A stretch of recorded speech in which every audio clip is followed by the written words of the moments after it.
is Terry Bradshaw, quarterback, Pittsburgh Steelers. It's 7:15. There's a new home run champion of all time, and it's Henry Aaron. This is baseball, Major League Baseball. And this is ABC's Monday Night Baseball, live from Fenway Park in Boston, Massachusetts. Looking. He's under the gun. He's tied. He throws. It is.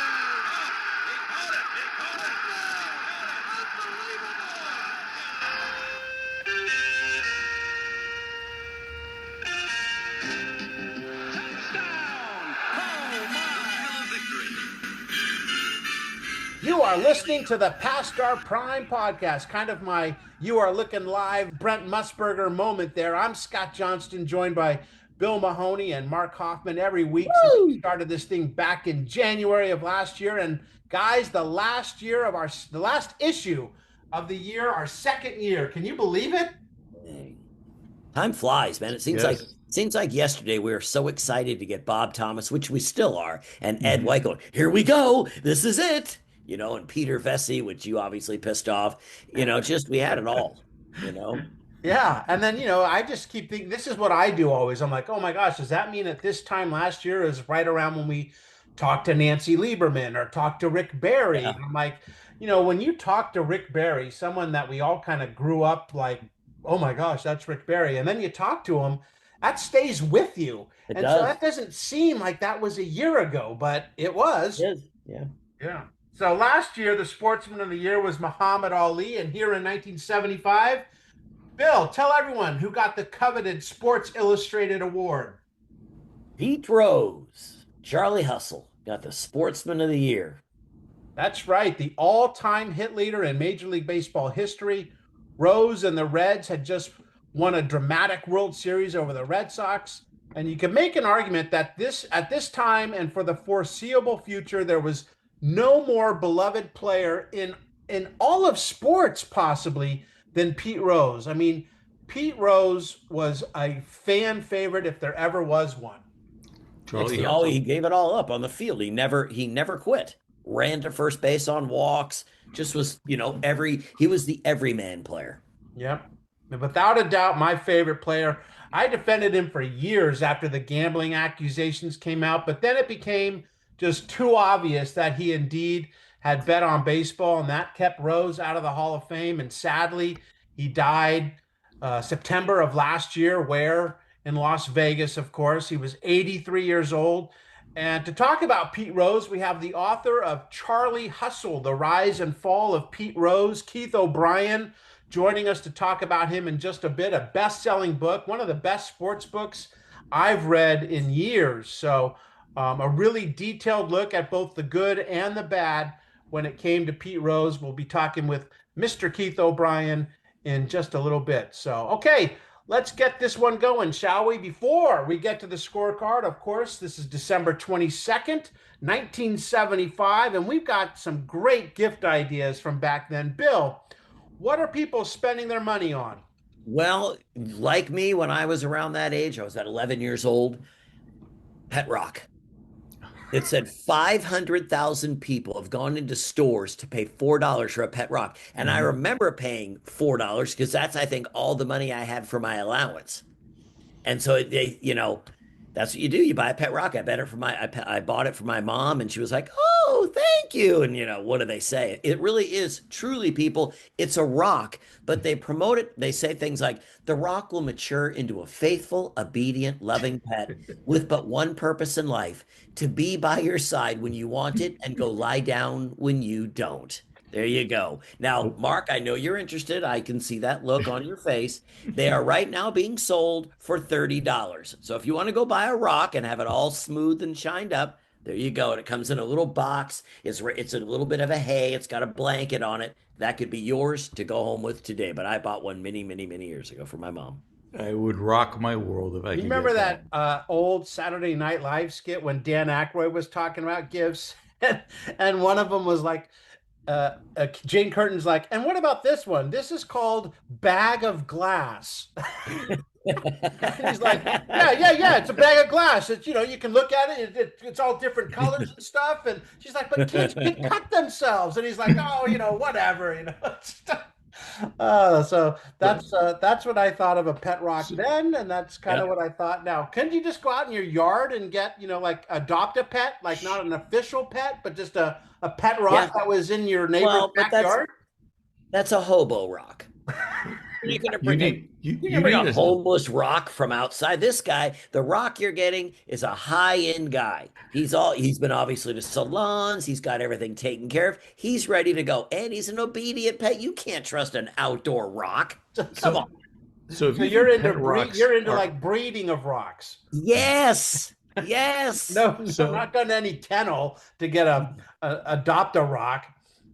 Yeah, there's only one thing better though than a pet rock, and we've done this. We have white elephant parties, which is where you buy a gift for like $25 or less.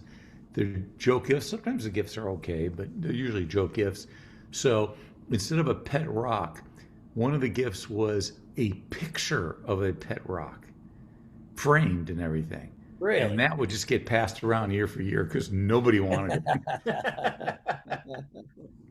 All right. Well, I'm really glad to hear. I'm sure it was one of the nicest gifts you ever gave your mother.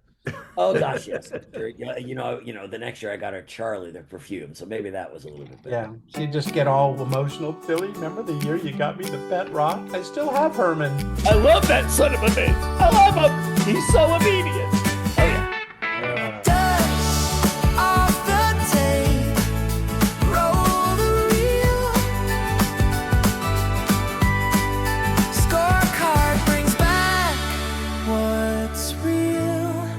Bill, start us off.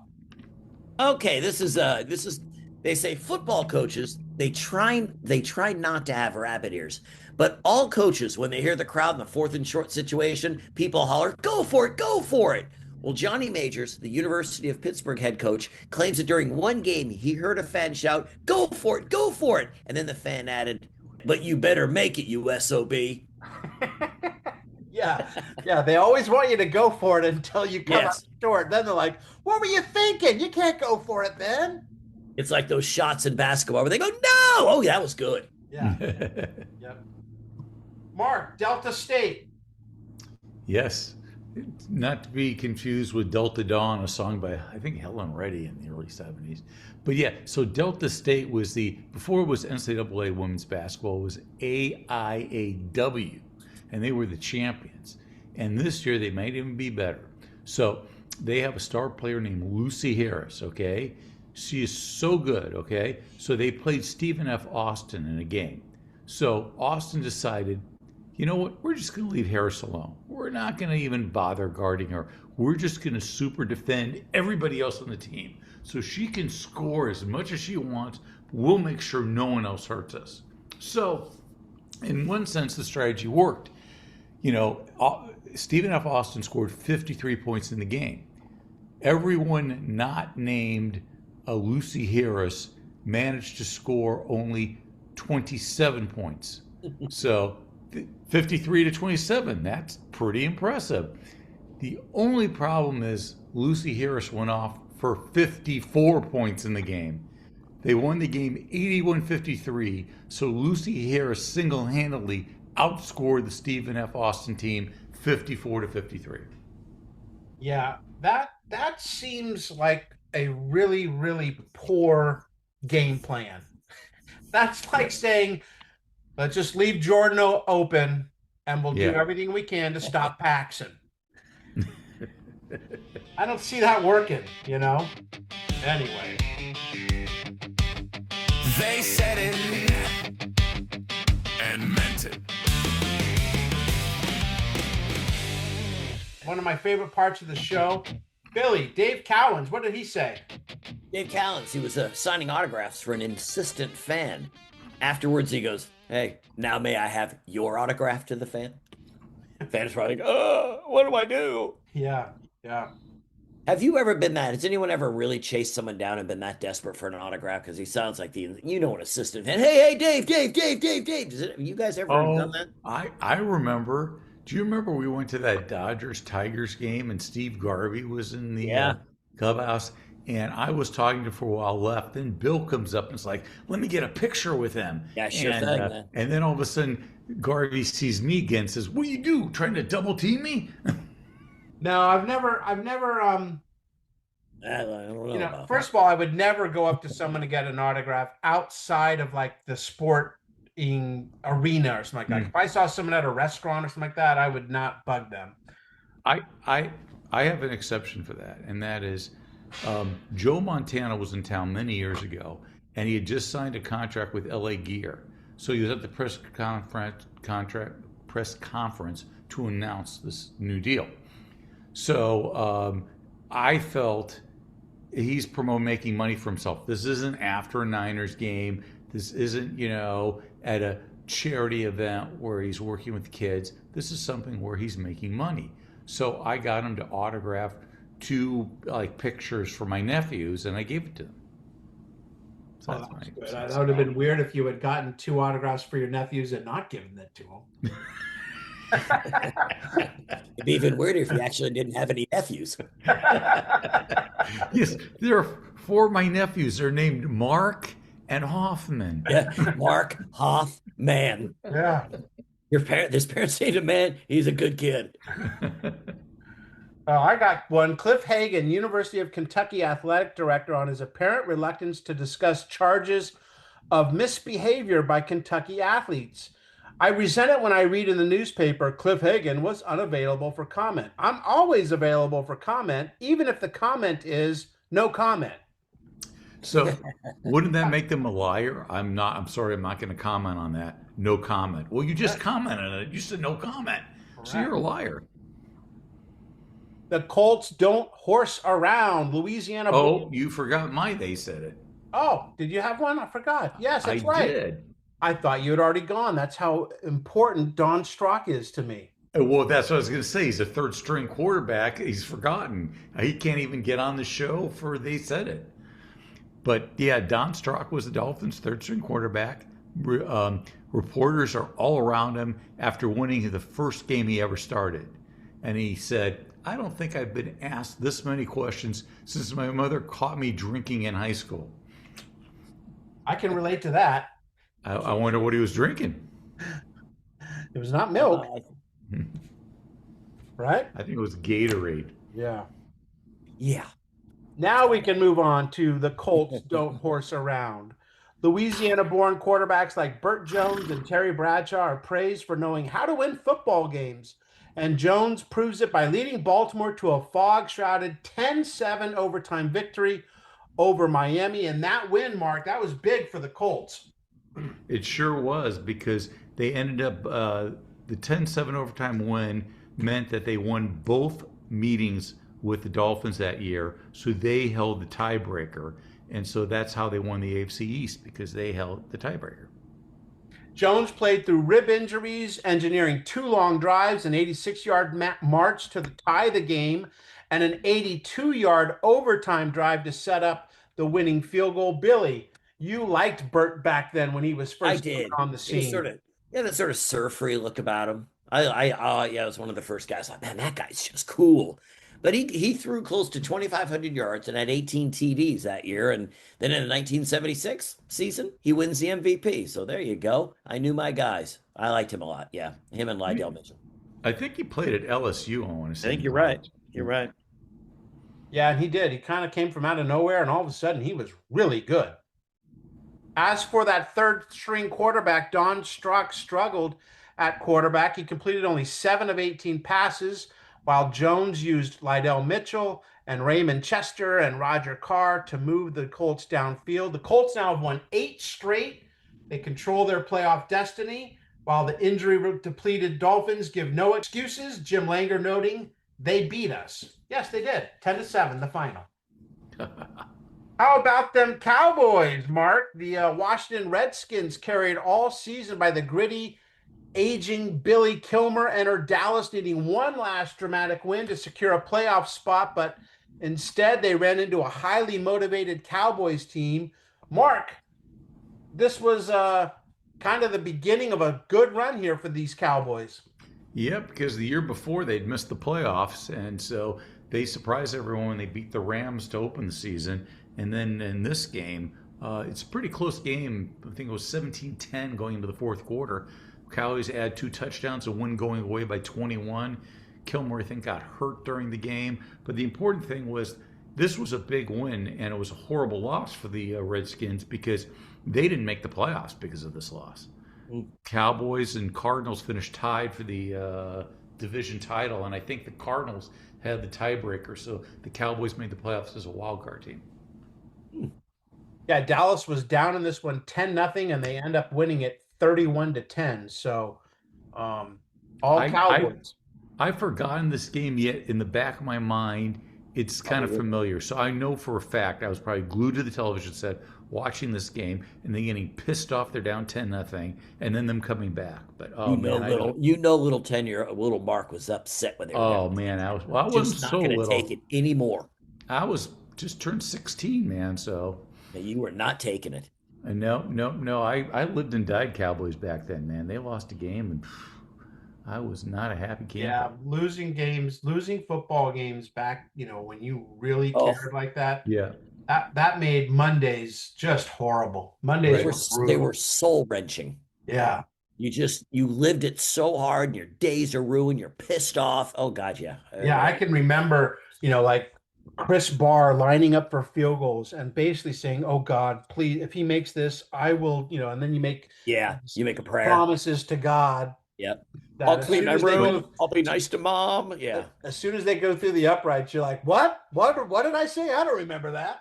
When the Cowboys lost their first Super Bowl, they were into the Colts 16-13 and it was the 1970 season, but it was played January of 71. I couldn't sleep that night because the Cowboys really should have won that game.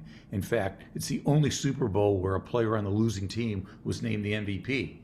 And Chuck Howley, their linebacker. It was a sloppy game, but the Cowboys should have won that. So I could not sleep. I was so besides myself. Birds of an odd feather. The Atlanta Hawks are a mix of aging veterans like Connie Hawkins and Lou Hudson and extremely young players, some so experienced that Coach Cotton Fitzsimmons jokes they weren't in college long enough to learn how to eat. Billy, I think you said this once about it was either Cotton Fitzsimmons or Hubie Brown, which are kind of interchangeable to me from back in the day, but these guys basically coached every team in the NBA at some point. That's right. That and what's the other guy? What was his name? I'll think of it here in a sec. They always got the jobs. No matter who got fired, Hubie Brown and what was his name? Not Nasalki. There was another guy that every time it was the exact same guys, and I'd go, but he sucked with that team. How was he getting in it? They always got the same jobs. Hubie Brown must have coached every team in the NBA. It was just what's that other? Wish I remember that. Once I get that other coach's name, oh my God. Well, Larry Brown obviously coached every team for a while. Yes. Bill Fitch coached a lot of teams back in the day. He was a 70s guy. It'll come to you. Despite lacking draft prizes, David Thompson and Marvin Webster, the Hawks have started 13-9, beating top teams through improved defense, clever platooning, and strong front court play. But Billy, the good times did not last. No, they were 15-11, and everyone's excited. Wheels fell off. They went 14-42 the rest of the way, which also included a 16-game losing streak. But they did win their second to last game of the year. It was their first win in 30 days. Oh, man. It's kind of like the Clippers. Exactly. And, Mark, this always reminds me of the old Billy Crystal Saturday Night Live sketch when he would say, "It is better to look good than to feel good." That's so right. At least their uniforms were top notch. You look marvelous, as Billy Crystal would say. Well, when you think of the Atlanta Hawks, you always think of the color red. I mean, when they were the St. Louis Hawks, they had red, and then they went to a light blue uniform with red trim, which they carried over to when they moved to Atlanta. But my favorite, there was a 3-year period where the Hawks, and this was the Pete Maravich days, their colors were blue, green, and white, just for 3 years. It was like the one time they didn't have red in their color scheme. But I used to love it because it was like a royal blue, and then there was a lime green, and it was white. And they had 3 different uniforms. I think it was the first team in the NBA that had multiple uniforms, more than 2 uniforms. But I mean, that lime green uniform stuck out like a sore thumb, man. It would burn your eyes out. But I always found that fascinating. Yeah. I don't think lime green, that's a hard one to pull off. Billy used to wear like lime green type stuff, but that was when he was like going running, trying not to get hit by cars. I always wear bright things. Yeah. I still have it because you have to, because I want the car to see me. But there's a purpose to that, I had a lime green, or it wasn't lime green, it was day glow green bike, which was great because it showed up in the dark. You didn't, besides having a light on your bike. Right. Yeah. Also, the name of the coach was Kevin Lockery. Ah, there we go. Yeah. He coached the Nets when Dr. J was there, I think. Yeah. Yeah. The Sixers, the Nets, the Hawks, the Bulls, the Bullets, the Heat. That dude was getting jobs all the time, and every time he stunk. He played for the Bullets, I'm going to say. The thing is, I think these guys had good records for the most part. They did. No, they did. But I always thought there had to be someone else out there that could coach. Why did they go to the exact same? The funny thing is, that how many times did Kevin Lockery get fired, and he was replaced by Hubie Brown? Exactly. Oh God, that'd be an interesting. Yeah, and I bet you they did that quite a few times. Doug Moe got in there toward the end, but still, man. A direct bearing on the bowls. It's college football bowl season. The Orange Bowl is the premier matchup of the bowl season, featuring number 3 Oklahoma versus number 5 Michigan. And the big thing about this is it's the first Big Ten team to accept a non-Rose Bowl invitation since conference rules changed. Basically what that meant is, it used to be win the Big Ten or go home. And Michigan, was getting shafted. They'd be like, 10-1. with their only loss being to Ohio State, and that would be it. Or they'd even, tie Ohio State and lose the tiebreaker. So that was big for them to go to a major bowl like that. The Fiesta Bowl lucked into the second best pairing, number 6 Nebraska versus number 7 ASU. Now, this was back when Bear Bryant basically controlled most of the bowl committees. He would manipulate matchups, trying to get the best one for his Alabama team. So he actually chose Alabama to go to the Sugar Bowl to face Penn State. That had a domino effect, which then allowed Nebraska, which only had 1 loss that season, to Oklahoma. And that's how they got to the Fiesta Bowl. There was a welcome to Tempe, Coach Osborne. It may not be as warm as Miami, but it's better than Lincoln. So, Mark, lots of bowls. Which one back then did you enjoy and stood out to you? Well, I always liked the Astro Bluebonnet Bowl that was played in Houston in the Astrodome. I just liked the name, the Bluebonnet Bowl. I remember it being always on New Year's Eve, but back this year in 75, 76, it was played on December 27th and featured Texas versus Colorado. But I find this really fascinating. So they have a list of all the bowl games, okay? There are 11 bowl games. That's it. Not like 3,975 that we have today. And on New Year's Day, there's only 3 bowl games. The Cotton Bowl, which was always on CBS, followed by a doubleheader on NBC, the Rose Bowl, and the Orange Bowl. And that's it. Just 3 New Year's Day bowls and 11 bowls total. Wow. That's crazy. You know how many there are this year? 3,975. 41. Close. 41. That's 82 teams are going bowling. I still say it's 3,975. Man. You know what's funny? Did you ever see The Onion? There's a video The Onion did, which is, a satire thing, many years ago. And it was like the NCAA basketball tournament was going to get expanded to 4,000 teams. Yeah. And they were breaking down the games. And it'd be like, I'd really watch out for the Acme School of Trucking. I heard they're a real sleeper this year. All right, that gets us to the Sportsman of the Year.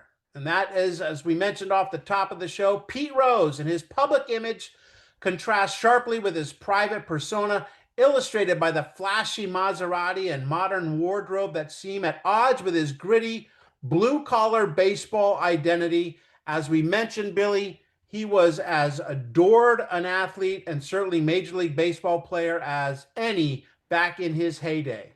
Yeah, he was the everyman player. He hustled all the time, ran to first on walks, took extra bases. He was an amazing player, and he was, I mean, one of the guys I loved growing up. And I know I got to meet him a number of years later, and he was like that in person. He was just such a nice guy and really, humble and talkative.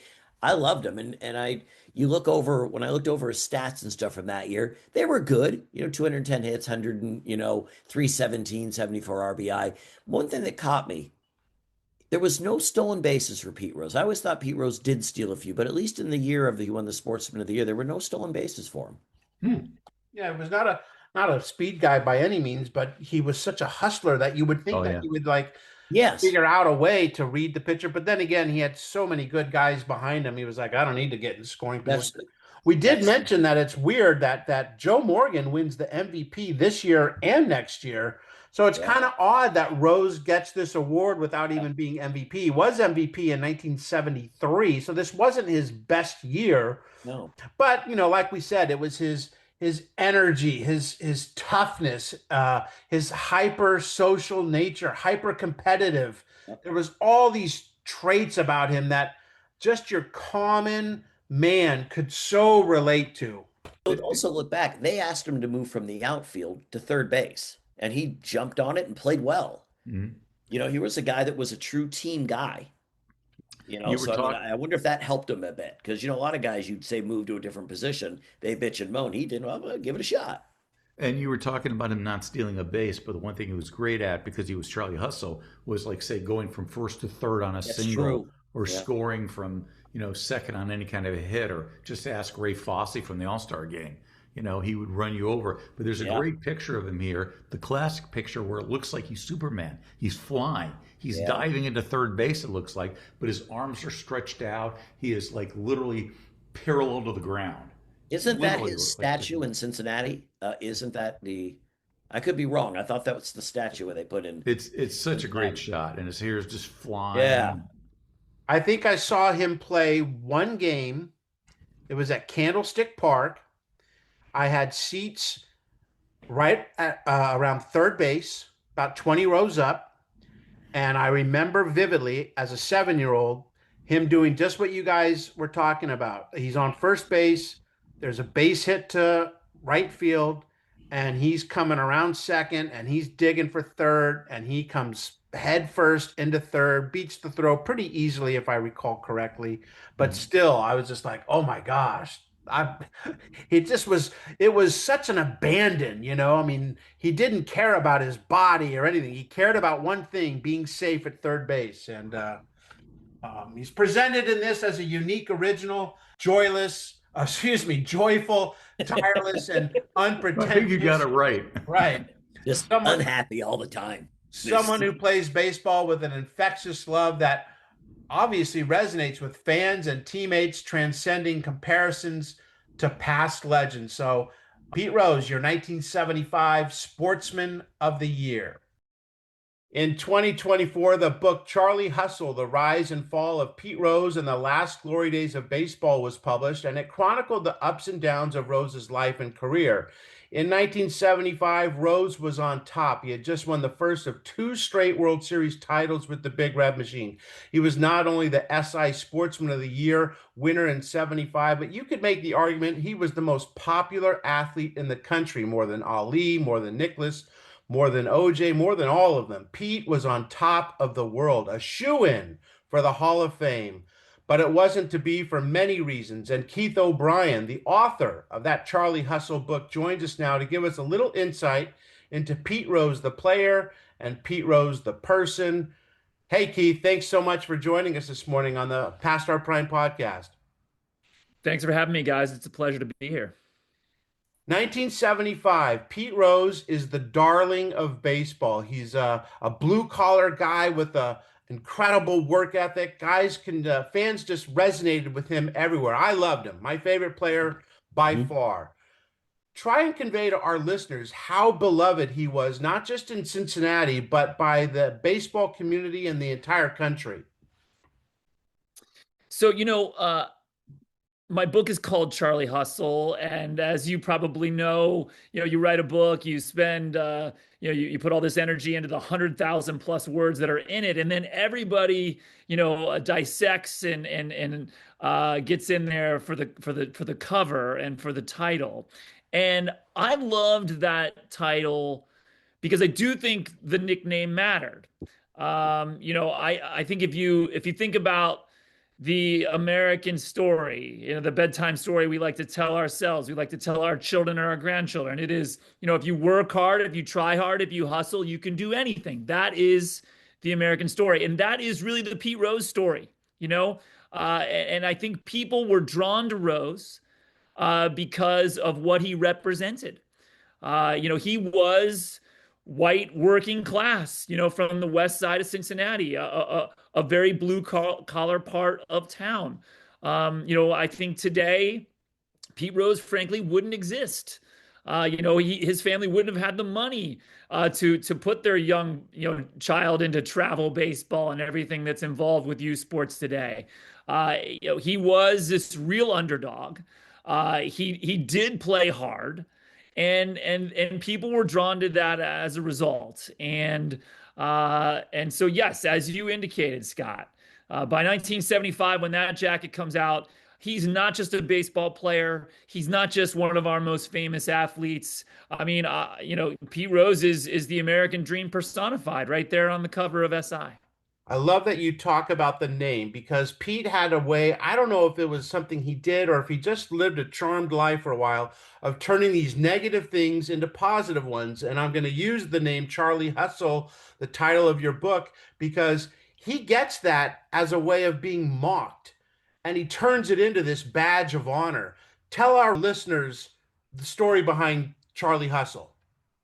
Yeah, so as an author, as a journalist, you want to go to the turning points of the story, any story, and you go deep on those turning points. And I do think, as I just said, that nickname mattered. And so to me, that was a very important turning point for Pete Rose. And I wanted to identify, if I could, the exact moment or time when he was given this nickname, because there's a lot of mythology around it. And I was able to do that. The day was March 17th, 1963. It was a Sunday. The Cincinnati Reds were playing down at spring training the New York Yankees. These were the preeminent Yankees of the day. It's Yogi Berra. It's Mickey Mantle. It's Roger Maris. It's Whitey Ford. It's a big deal in Cincinnati. The Reds didn't play the Yankees. Hardly ever, of course, right? Because they're in two different leagues. The game is televised live back in Ohio that day, which never happened in the 1960s with a spring training game. Al Lopez Field, the old spring training home of the Reds in Tampa, is sold out in a scene that we can scarcely imagine today. People have scaled the light poles in the outfield so they can get a view of the field. Pete Rose's father is there. And, who's starting at second base that day? But this kid, rookie, nobody, Pete Rose, who had until then only played as high as AA Macon, Georgia. And, Rose comes trotting out, starts the game at second, and he plays that day with the kind of fury we'll know him for later. He bats leadoff. He gets on base as the leadoff hitter. He comes all the way around the bases and he scores that first run, sliding head first into home. Later, he breaks up a double play, sliding hard into second base in a practice game. And then to lead off the fifth, again, batting leadoff for that inning, Rose drops down a bunt for a hit, again in a scrimmage. And, it's at this point that some sort of conversation happens on the steps of the Yankee dugout between Whitey Ford and Mickey Mantle. And the truth is, we'll never really know what they said. I don't even know if Mantle and Ford ever really knew what they said. In the days to come, actually, there are multiple differing accounts about what they said in the newspapers. Some newspapers report that they called Pete Rose Henry Hustle. Others report that they called him, quote, the Charlie Hustler. And it's only in the days after that that the press settles on a story that the press likes, which is that they called him Charlie Hustle. But as you indicated, Scott, this was not a compliment. You know, Whitey Ford and Mickey Mantle, two guys who were the opposite of Pete Rose, two guys who were touched by the hand of God with baseball talent, are laughing at this rookie because of how hard he is playing in this practice game. But, you know, Rose did have this trait, this skill that I believe he had until the very end of his life. You know, he was able to rebrand moments, retell a story in his own favor. And so when Rose does make the Reds that year, because he will, and he starts second base on opening day, and he begins to travel to cities he never thought he would visit before, Chicago, New York, San Francisco, LA, and he meets beat writers in those cities for the first time. Pete Rose is thrilled to tell everybody the story about the time that Mickey Mantle and Whitey Ford called him Charlie Hustle because they liked the way that he played. He completely rebrands it. You know, Keith, it's funny you say that. I remember when I was in Little League, the coach used to always say for someone that played really hard, "What are you trying to be, Charlie Hustles?" And it was known as a compliment back in my day, in the 70s. So you write the book Charlie Hustle, and I tell you, as a kid, I thought I knew everything about Pete Rose. I thought I followed him, loved him, every sporting news, I studied him.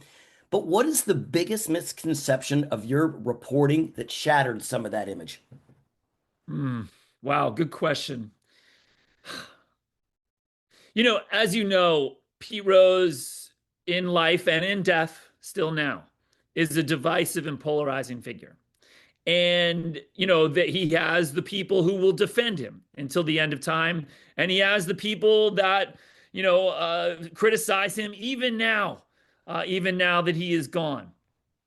And, you know, I think, you know, one thing that I didn't understand before I did the reporting for this book was just how strongly people felt about Pete Rose. You know, I would do interviews with people who loved him for whatever reason. And I would get off the phone with them or leave their house, and I would feel that. I would carry that away with me. I think, wow, you know, maybe Pete Rose is a good guy. And then I would do interviews with people on the phone or in their house of people who were destroyed by him. You know, they were gutted by him because of his lies, because of his choices, because of the decisions he made in life. And multiple times, people broke down and cried while they discussed with me the time they spent with Pete Rose. And I would carry that away with me. And what I began to realize is that I think everybody's right. Pete Rose did do things in life on and off the field that, brought glory to the game, helped others. And he absolutely fundamentally hurt people to the core with his choices, with his addictions, with his lies. And so for me, the challenge of writing the book was to bring all of that in, the good and the bad, and write it in a way that was right down the middle so that people could come to their own conclusions about Pete Rose. I think if you go back and you look at what's been written about him, you can almost tell from the word choices that the writer is using how he or she feels about Pete Rose, even if it's allegedly objective. And what I really wanted to do was reveal nothing, do the reporting, tell the story, the good and the bad, all of the details, good and bad, and then let people choose for themselves. Is it safe to say that Pete Rose's Charlie Hustle on the field, he actually took that image and started to be that guy off the field? I mean, whether the name was Charlie Hustle or not, the guy who got that nickname in March 1963 was that same guy off the field. I mean, Pete Rose was, for better or for worse, a transparent individual. He did not try to hide who he was. He might have lied about things he did, but he did not try to hide who he was. And so, yeah, I do think that same persona that made him a success and made him an iconic baseball player is why he gets into trouble off the field. I mean, if you think about it, what makes a great hitter? They need to be confident. They need to have no memory of failure. And they need to believe in every situation that they're going to prevail. Well, that was Pete Rose on the field. No matter the situation, no matter the count, no matter the game, he believed he was going to beat you. He believed the next pitch you were going to throw, he was going to hit. And if you go back and look at Rose's career, he doesn't have very many slumps. He honestly doesn't.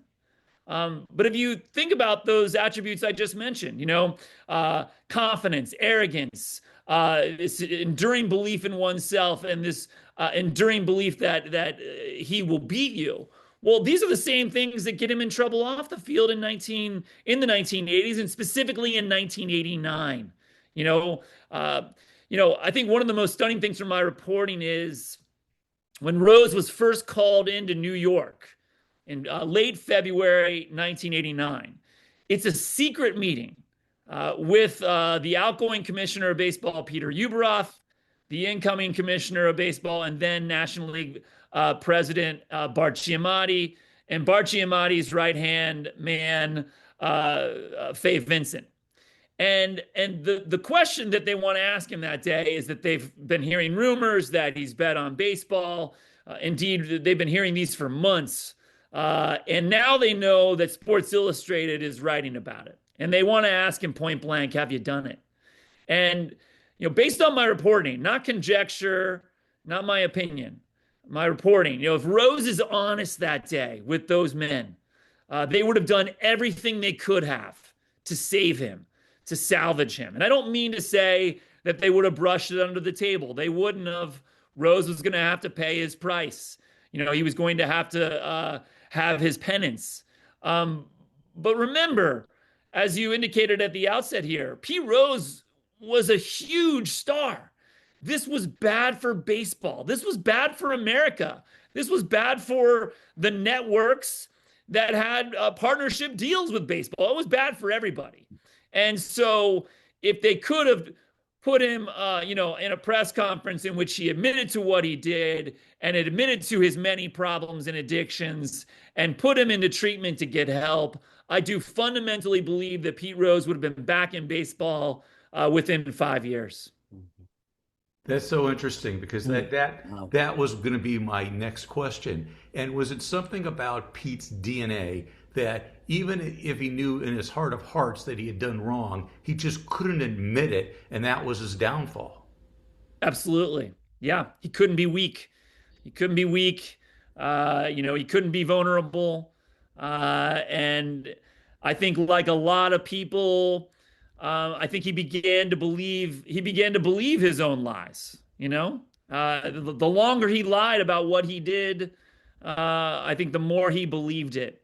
And those lies, about his gambling hurt, as I said before, lots of people. It hurt his family. It hurt his closest friends. He lied to the closest people in his life about what he had done.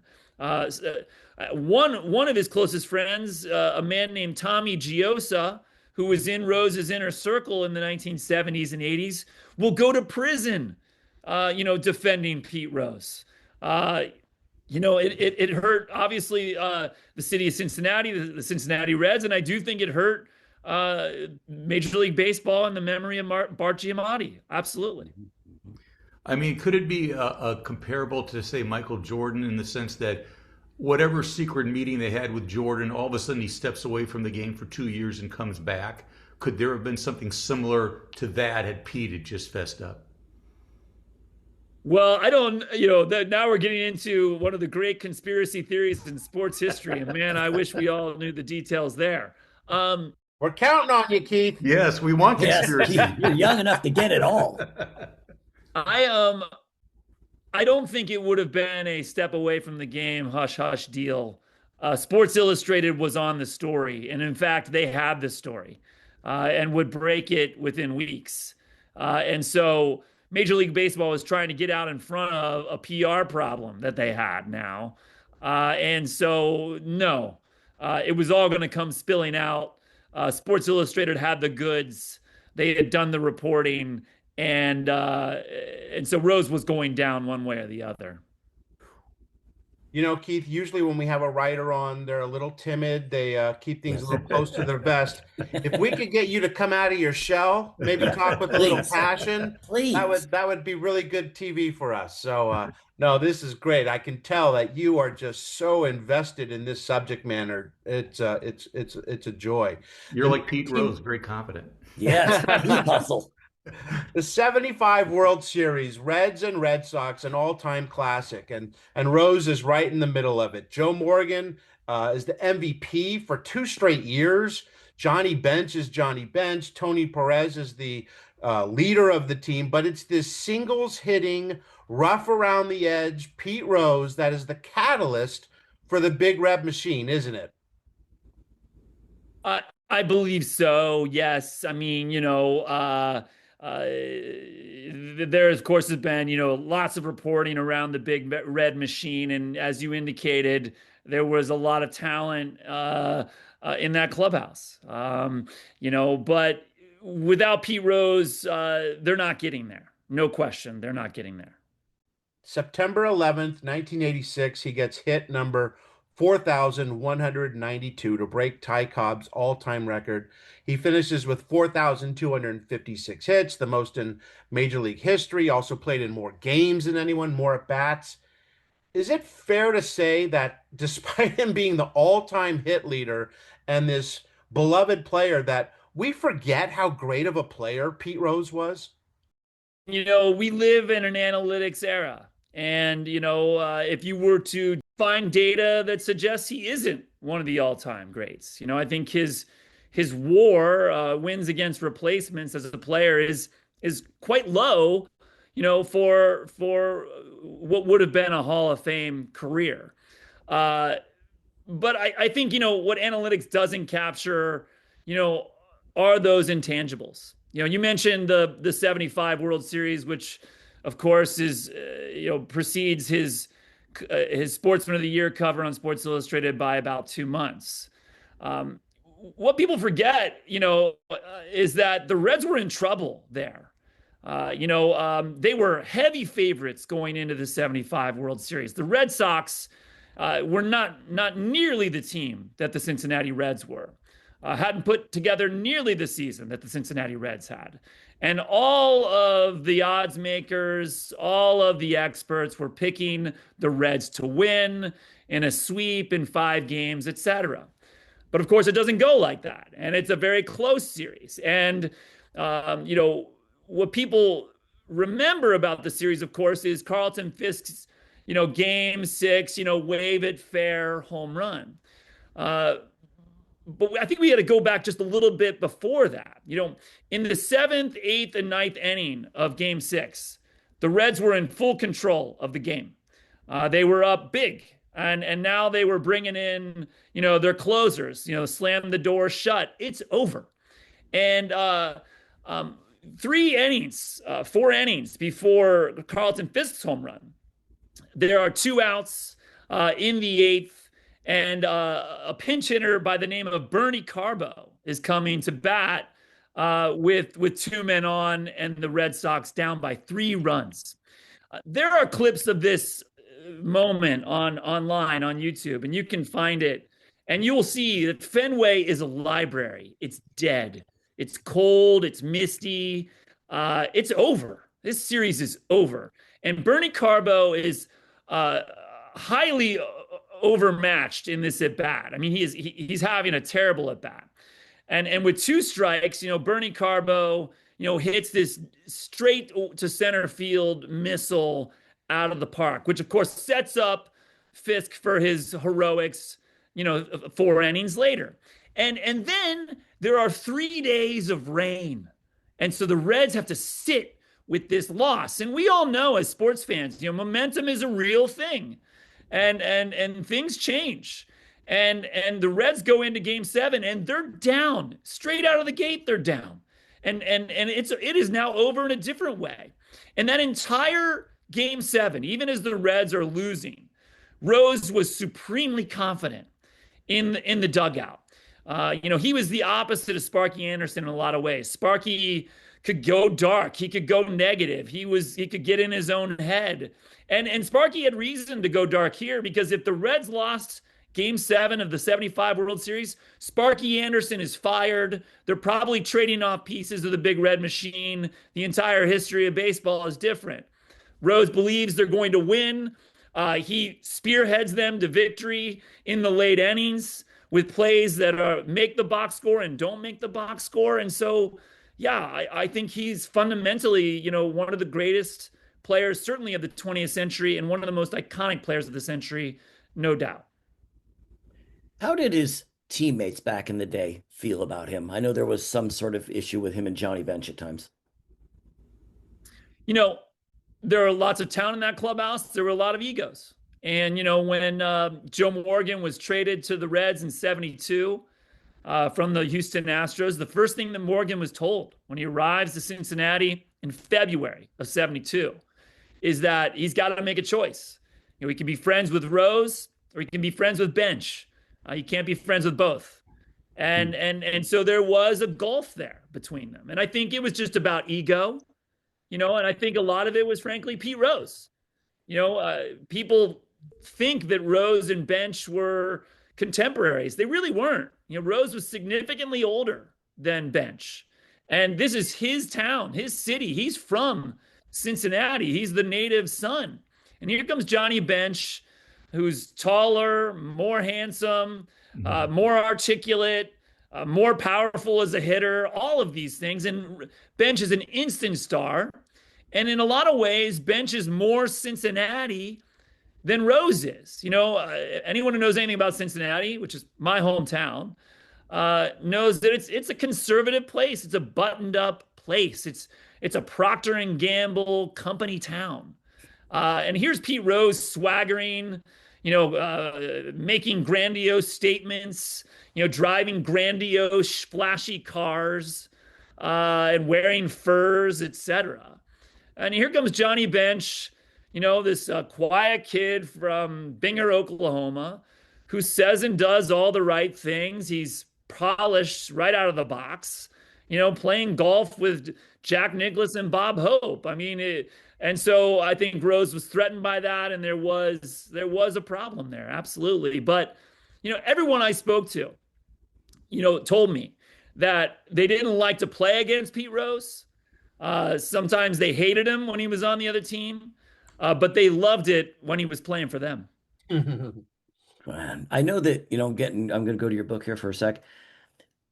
Usually in baseball players and sports guys in general, keep their circle very close. Why would Pete Rose, at the core of him, bring the type people that your book pointed out into his inner circle? Sort of dirtbag type guys. Yeah, I think the answer is it comes down to a simple word. Honestly, I think it's just about addiction. Rose was addicted to gambling. He did not admit that. He could not admit that, but it was true.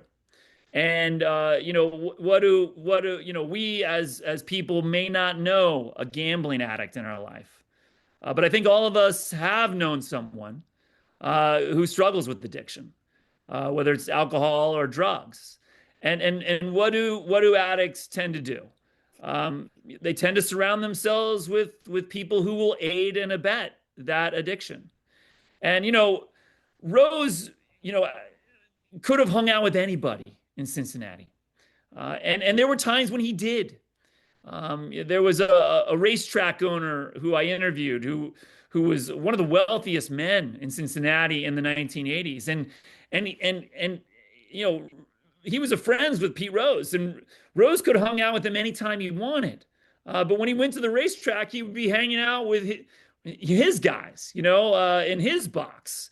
And these were guys who were much younger than him, who were enamored with him, who were blue collar.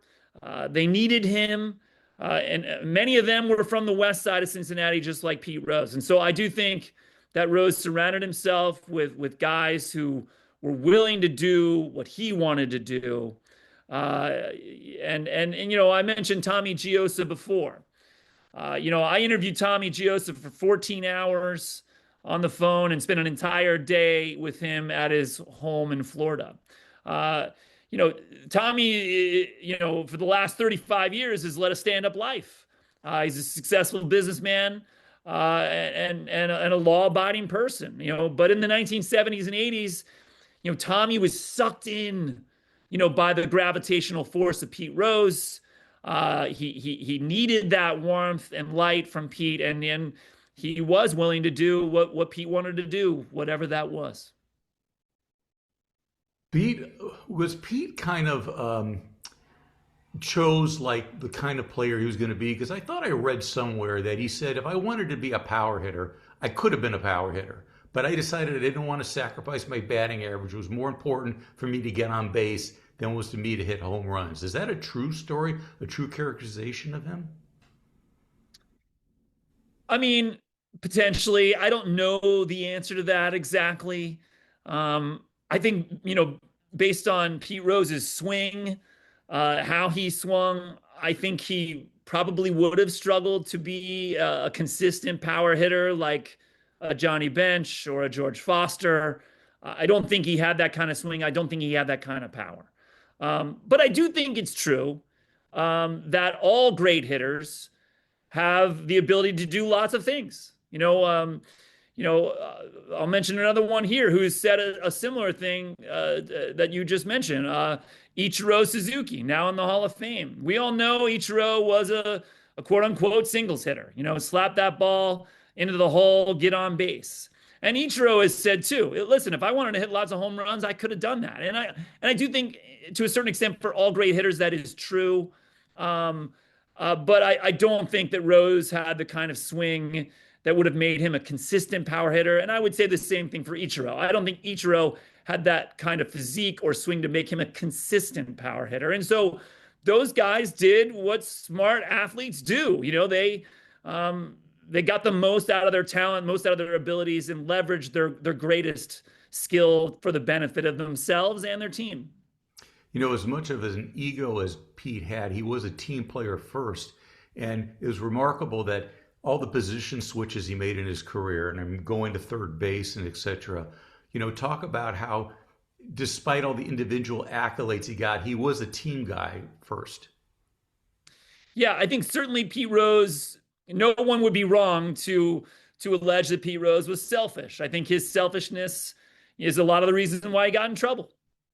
He thought about himself and only himself.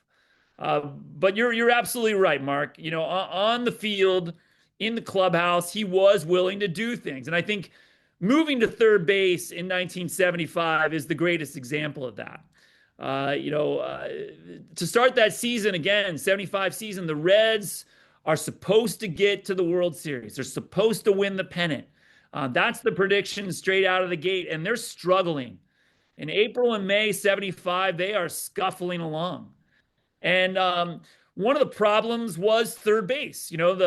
The starting opening day third baseman for the Cincinnati Reds, the Big Red Machine, was a guy named Pete Vukovich, who I think as a career batted under 200. And meanwhile, in the outfield, Sparky Anderson has this plethora of talent. He's got Cesar Geronimo in center. He's got Pete Rose in left. And he's platooning two guys in right field, George Foster and Ken Griffey Sr. So, as the Reds scuffle into the end of May, Sparky knows he's got to find a way to get Foster and Griffey in the lineup every single day. And there's only one way to do it. And that's, can Pete Rose move to third base? Foster would go to left. Griffey plays in right every day, and suddenly they got something. And he presents it to Rose. And by all accounts, Rose was game. He really didn't like playing infield. And in fact, He had struggled playing third base once before, way back in, I think, 1964. And as he said to the press in 75 when they moved him there, he said, I don't even own an athletic cup anymore. He'd played outfield for so long. And anyone who looks at the data, looks at the analytics, will be able to see Rose wasn't a great third baseman. He wasn't a great defensively, and he wasn't a power hitter, which is typically what you have at the corner, right? But because he moves there, they now have one of the greatest starting lineups, I think, in Major League Baseball history. And in the clubhouse at Fenway Park, in the champagne celebration after winning Game 7, Bob Howsam, the general manager of the Reds, says on live TV when they ask him, how did you get this? How did you do this? How did you guys make this happen? He said, it goes back to May. Pete Rose making the switch to third changed everything. And I think it did.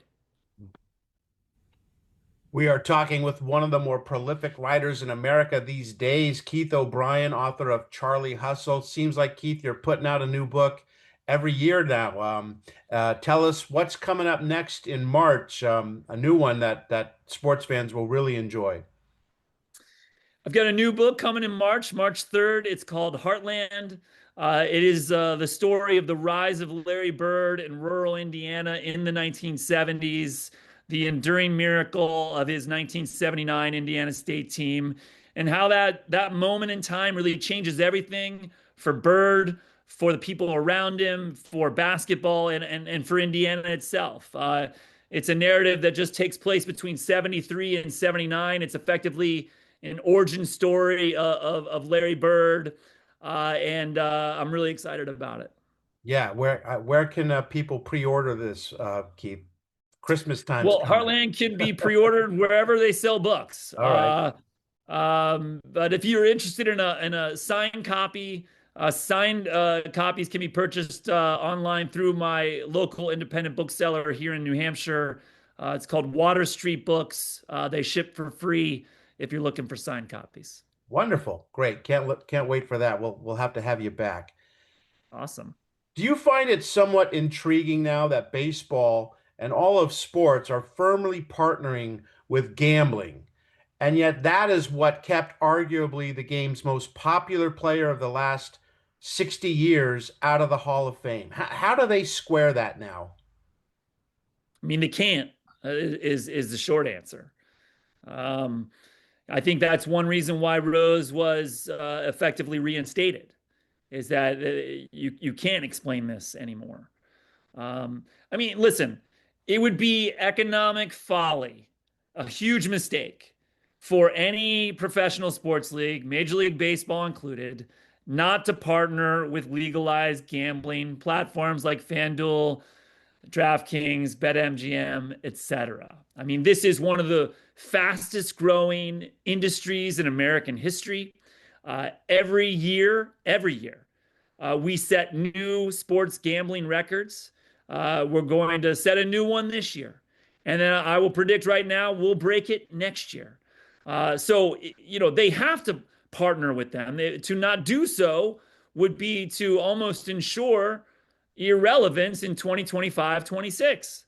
But yeah, I mean, it's particularly hard for Major League Baseball to take the high road on someone like Pete Rose at a time when we cannot watch baseball games, and specifically cannot watch the playoffs and World Series without being inundated with ads or even in-game notifications about, what the odds are for Kyle Schwarber to hit a home run right now. So I think for all those reasons, Major League Baseball had a problem. And I will say, I think, Rob Manfred, the commissioner of baseball, found a very unique and clever solution to the Pete Rose problem. By reinstating him last May, in May of 2025, he didn't wash away Pete's sins. He, in fact, didn't reinstate Pete Rose. All he said was that when a player dies, his ineligibility dies with him, effectively reinstating him on its own. And so I think it was a clever decision. And it took a problem that Major League Baseball has been having with Pete Rose for 36 years. And it took it off Major League Baseball's plate, and it now put it on the plate of the National Baseball Hall of Fame. No one's going to be calling Rob Manfred anymore for quotes about, the latest Pete Rose scandal. They're going to call the National Baseball Hall of Fame, or they're going to call, people who are going to serve on this Veterans Committee in 2027, which will decide whether or not Pete gets in. And so they took the thorn out of the side of Major League Baseball, and now it's in the side of the Hall of Fame. And Keith, I'll ask you, this is, I don't mean a loaded question, but your opinion, does Pete Rose belong in the Hall of Fame? Yeah, it's a tough one. I've gone every direction on this over the course of just my life as a fan, as a writer, as a Cincinnatian. I think I've felt every emotion about Pete Rose. And my feeling about the Hall of Fame now is simply this. I think we've lost perspective. I think we like to put our favorite players on pedestals. I think we like to ascribe moral values to them. I think we like to pretend that we know them. And the truth is, we don't. And in fact, I think we're going to know even less about our favorite stars going forward, in the era we're living in now, where someone like me, a journalist, can hardly get access to the most famous athletes. They live inside bubbles protected by legions of handlers. We simply don't know what we don't know about these guys. And so, for all those reasons, I think that players should be voted in or not based on what they did on the field, between the lines. Mm-hmm.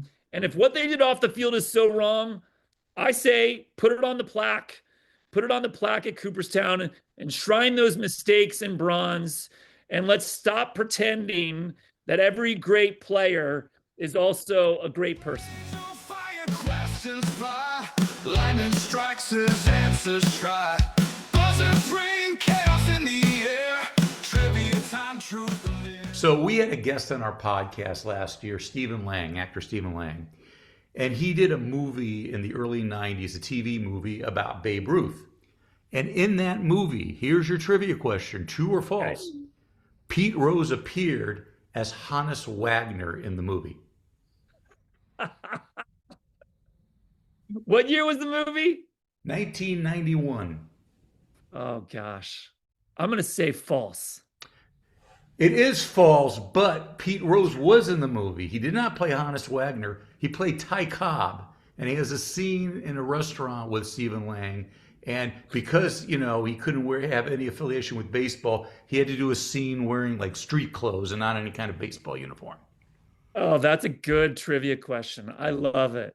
I love it. And if there ever was a Ty Cobb in the modern era, it's Pete Rose. I thought you were going to ask me about Pete Rose's brief and notorious career in World Federation Wrestling. I thought that was Yeah, another scripted show. You're a Cincinnati kid, Keith. You mentioned that. How does the region look back now on their fallen hero, and did his death change anything in how they feel about Rose? In a lot of ways, Cincinnati is no different than America at large. There are people in Cincinnati who will defend Pete Rose. There are people in Cincinnati, who attack him now, even in death. Who believe he deserved everything he got. But it is different in Cincinnati. Rose told me something in one of our interviews way back in 2021 that at the time I thought could never happen.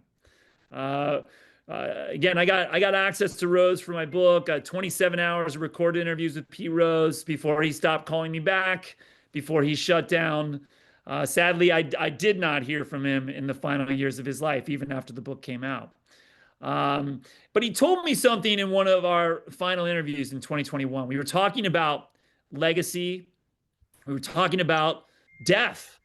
And Rose said that he wanted to be laid out effectively in state at home plate at the Red Stadium in Cincinnati. And he wanted people to make a donation to Not Whole Baseball, which is the effectively Little League baseball in Cincinnati, to walk past his body and pay their respects. And I thought that'll never happen, for all the obvious reasons. But it did. When Rose died, weeks later, they laid him out in a casket behind home plate in the concourse. And the line that day to pay their respects, stretched for city blocks. And so, that wouldn't have happened, in Houston or Philadelphia, even where Pete Rose played briefly.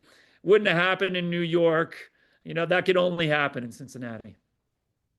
March 3rd, 2026, Heartland, A Forgotten Place, An Impossible Dream, and The Miracle of Larry Bird. Can't wait for that one. Big fan of Larry Bird. I lived in Boston for 17 years. You talk about a guy, he's not quite Pete Rose in Cincinnati, but very much the same. So very much looking forward to that book, Keith, in a couple months. Oh, thank you so much, Scott. I appreciate that. Yeah, I'm looking forward to it too.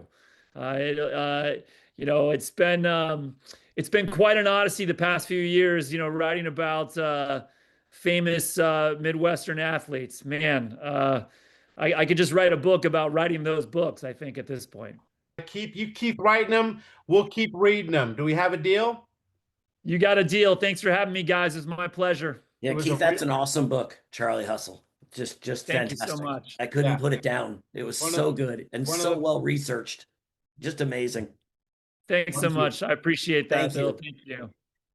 Thank you, Keith. Have a great day. All right, guys. Thanks so much. Be well. Bye-bye.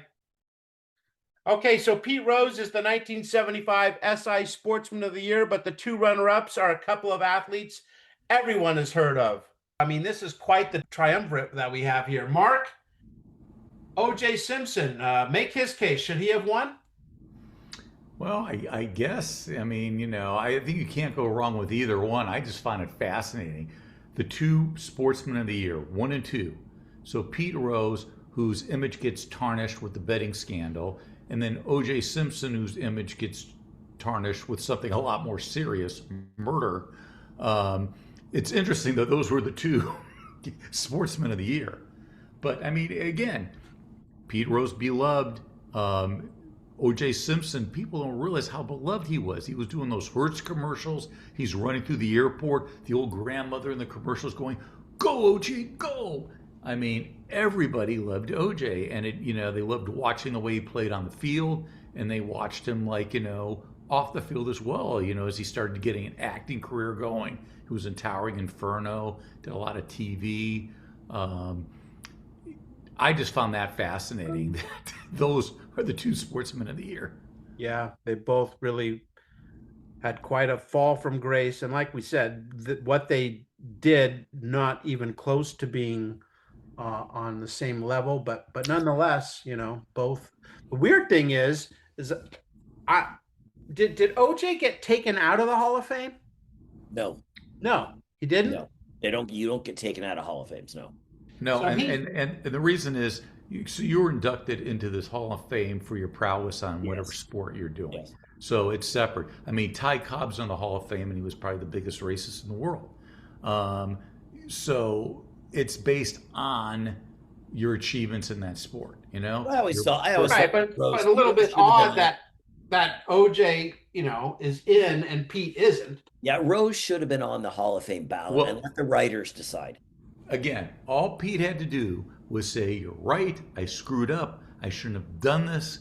I'm sorry and it will never happen again." They would have, punished him for 5 years, 10 years tops, and then he'd be in the Hall of Fame. Probably.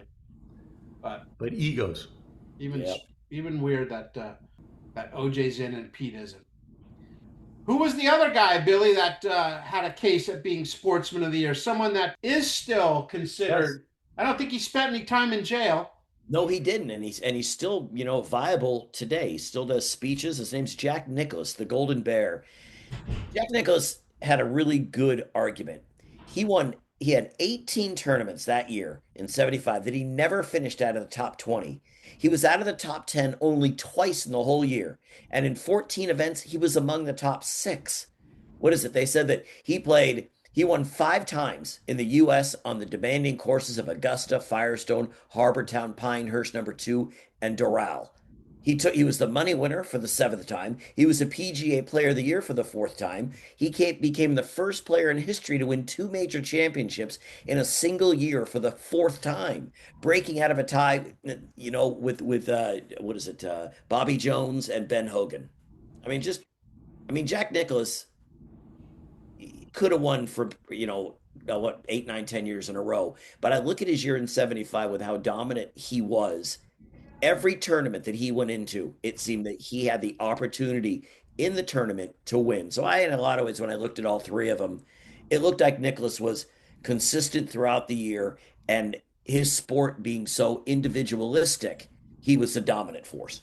Yeah, he wins the Masters and the PGA. Yeah. So his 15th and 16th majors, and he's right in it in both the U.S. and British Opens. Yeah. So he's the Player of the Year on the PGA Tour, but Pete Rose bests him in the Sports Illustrated Athlete of the Year for 1975. Okay, let's. Jack's the only one whose image isn't tarnished. That's right. No, Jack Nicklaus is actually still very viable. He's still creating golf courses. He's still part of the world, and it'd be very tough if all 3 of these guys had done something. Nicklaus had done something terrible, and you're talking about, well, he did that, but yeah, Nicklaus is still quite awesome. All right, Mark, make us some money, please, for the love of God.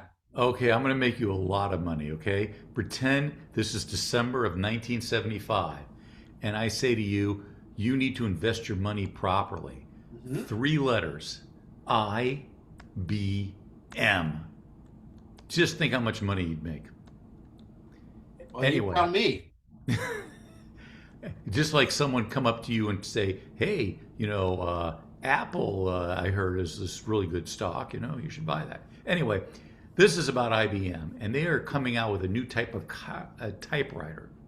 It's an electric typewriter, and you can make a mistake on it, and it will self-correct itself. That is right. Back then, you had typewriters, and if you made a mistake, you'd have to throw out the piece of paper, or you'd have to get white out, which is where you put this little liquid thing on it to white out the mistake. Or this one it's like a ball in there with all the letters in there. But then you could hit this self-correct thing, and the ball would erase the letter that you mistakenly had put in. So this was groundbreaking. Revolutionary. Yes. So correcting. It's not even AI. It's just amazing. It's what we can all admit that it was. An initial investment of $5,000 in IBM in 1975, after accounting for 5 stock splits and including dividend reinvestment, would be worth approximately $3.5 million today. Ooh.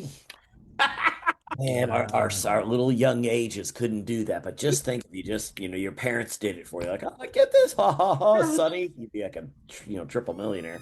Man, not too bad. For the record, wow, whistles blow, legends grow. For the record, All right, for the record, Mark, this one had to be tough for you.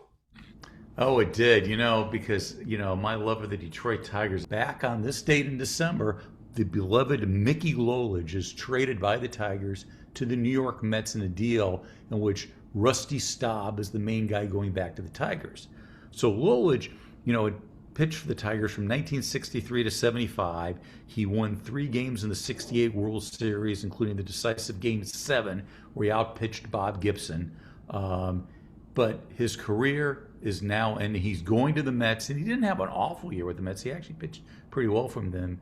And then he ended up with the Padres, and that was the end of his career. And Mickey Lolich is still alive. He was a hefty dude. He had a gut, back when he was in his 20s pitching in the mound. But he owned donut shops all over Michigan. Well, there you go. Yeah. But anyway, Rusty Staub came back, and Rusty Staub had that red hair. I remember him with the Expos and then with the Mets. And he was on those Mark Fidrich teams and the teams in the late 70s, and they would call him Thompson. Back from his days in Montreal, they'd use the French thing, Le Grand Orange. Right. Orange, Mark. Yes. Come on, Orange. Le Grand. Je m'appelle Mac. That's it too. Yep. Yes.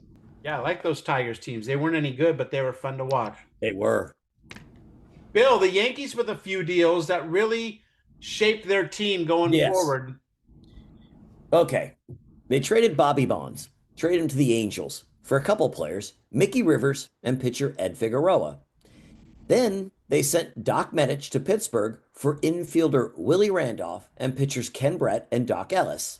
Then a couple years later, the Yankees traded Ellis for Mike Torres.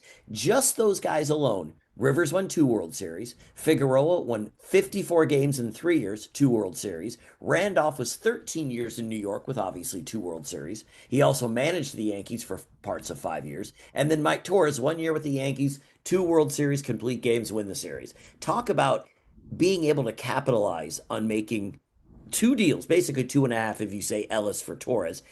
It's just amazing. Just what a great haul they got for guys that, I mean, Bonds had a good year with the Angels and then just sort of went down when they traded the White Sox, but still amazing moves. And if you think about it, so they get, what'd you say, Ken Brett, Doc Ellis, and Willie Randolph. Yeah. And Randolph becomes the key to that deal. He does. At the time, probably not, but he had 13 years in New York. Yeah. You know, the second base position, which, was not always the easiest position to find consistency with. And what about the White Sox? They have a new owner. They do. They sold they sold him to Bill Veeck for $9.75 million. Okay, times have changed. Now the White Sox are worth $2.5 billion. Yeah. That's a lot of IBM. Yeah, and Scott, we know the owner. We've met the owner, obviously, who bought the team from Bill Veeck. Yeah, Veeck buys them in 75. I didn't realize he owned them for such a short time. He sells them in 1981 to Jerry Reinsdorf, and Reinsdorf owns both the Bulls and the White Sox. He's got to be in his 90s by now, right? Yeah, and I still remember. Remember, you went to the movie when we did the 61. Yeah, with the Jackie Robinson movie. We interviewed Reinsdorf after. I said, so, what would you, if you could say something to Jackie Robinson now, what would it be? Go, how'd you stay alive for so long? I thought you were dead or something. Yeah, I remember that. Charged Orlando Cepeda, 38, the 1967 National League MVP, with importation and possession of 165 pounds of marijuana in San Juan, Puerto Rico. So I'm not a pot guy or a marijuana guy, but that's a lot of marijuana. It was for medicinal purposes. Thank you, Mark. He was doing nothing wrong with it. Every name has a story.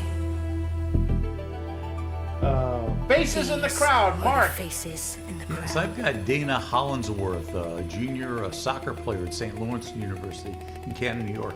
He led the Saints to the ICAC soccer title the last 3 years. He scored 30 goals in 38 games. And he is in their Hall of Fame. So if you go to St. Lawrence Hall of Fame, he was inducted into their Hall of Fame in 1991. He's considered one of the greatest scorers in school history. He established records for scoring in a game, season, and career.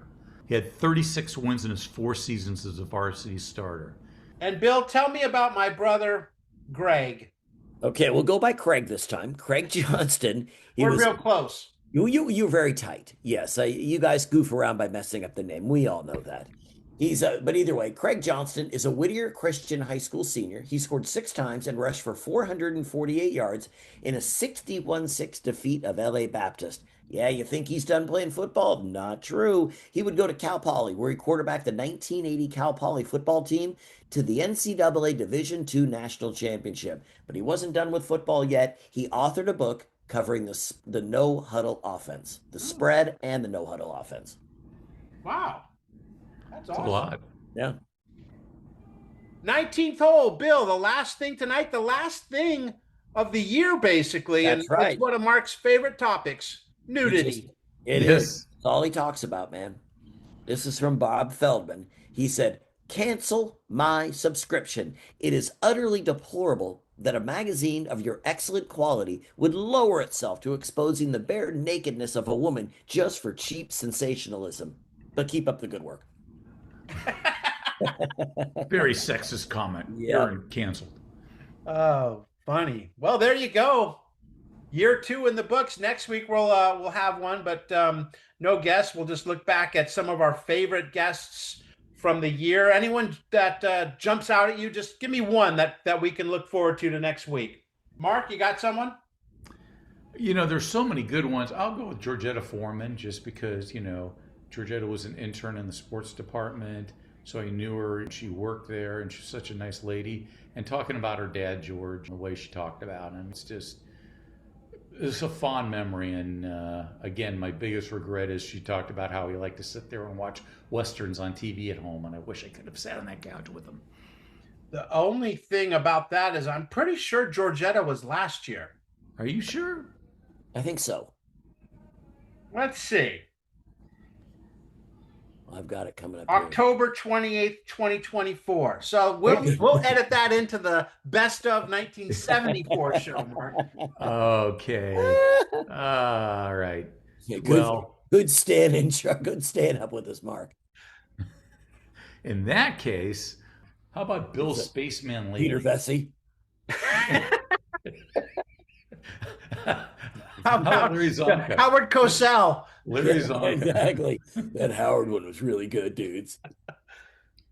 I liked Bill Lee because the spaceman, and he was pretty nutty there. And I also like the fact that his brother was the stunt double for Kurt Russell on the World's Greatest Athlete movie. Yeah, remember when he told us that he was like a locksmith or something like that, and he was in charge of changing the locks on famous people who had gotten divorced and stuff. So he's like, who was it? Was it Bob Dylan and someone else that got locked out of their house? Who was it? No, I remember Bob Dylan. I forgot the other one. Yeah. Was it no, I was gonna say Neil Diamond, wasn't it? Was it Neil Diamond, Neil Young, something like that? I don't remember, but yeah, good stuff. Good stuff. Great. That's what we got next week. That'll do it for this week's edition of Past Our Prime. You've been listening to Scott Johnston along with Bill Mahoney and Mark Hoffman, wrapping up another trip through the world of sports, past and present. Thanks for riding with us all year long. We'll be back next week with the last show of the year, our best of 75, next week on Past Our Prime.